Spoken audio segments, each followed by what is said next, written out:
கர்த்தருடைய பரிசுத்த நாமத்துக்கு மகிமையும் கனம் உண்டாகட்டும். மெய்ப்பனின் சத்தம் என்ற இந்த ஊழியத்தின் மூலமாய் உங்களை சந்திப்பதிலே நான் கர்த்தருக்குள் மகிழ்ச்சி அடைகிறேன்.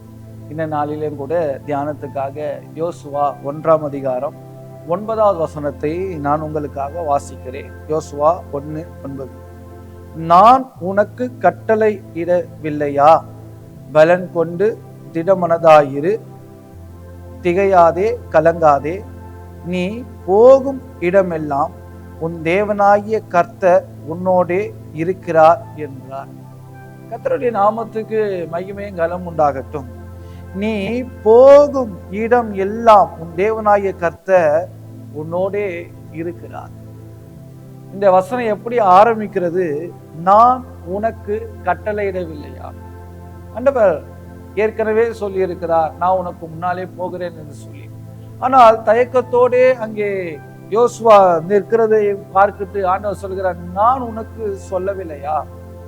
நீ போகிற அந்த பாதையிலே நான் உன்னோடு கூட இருப்பேன் என்று சொல்லுகிறார். கர்த்தர் இவ்வளவு நல்லவர்.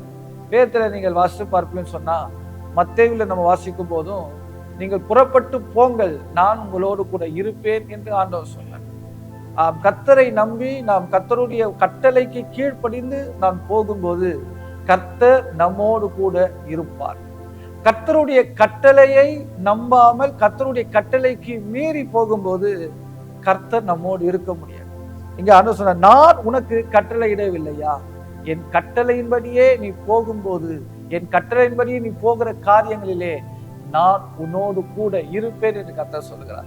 இந்த நாளிலும் கூட ஆண்டவரிடத்திலே கட்டளையை பெற்றிருப்பீர்களானால், ஆண்டவரிடத்திலே ஒரு நடத்தலை பெற்றிருப்பீர்களானால், இந்த நாளிலே நீங்கள் தாமதிக்க வேண்டாம். வேதம் சொல்லுகிறது, பிசைந்த மா புளிக்கிறதுக்கு முன்பதாக அவர்கள் புறப்பட்டார்கள் என்று வேதம் சொல்லுகிறது.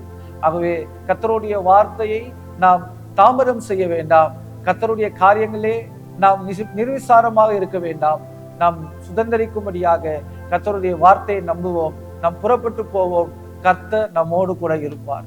எங்களை நேசிக்கிற நல்ல பிதாவே, நீர் எங்களோடு கூட ஆண்டவரே பேசுகிற தெய்வமாய் இருக்கிறீர். நீர் எங்களை ஆண்டவரே கட்டளையிட்டு எங்களை நடத்தி எங்களை அனுப்புகிறவர் மாத்திரமல்ல, எங்களோடு கூட வருகிறவராய் இருந்து எங்களை வாக்குத்தத்தம் பண்ணுகிற நல்ல தெய்வமாய் இருக்கிறீர். நீ பாராட்டின பெரிய கிருபைகளுக்காய் ஸ்தோத்திரம். இயேசுவின் நாமத்தில் வேண்டிக் கொள்கிறோம் நல்ல பிதாவே. ஆமென்.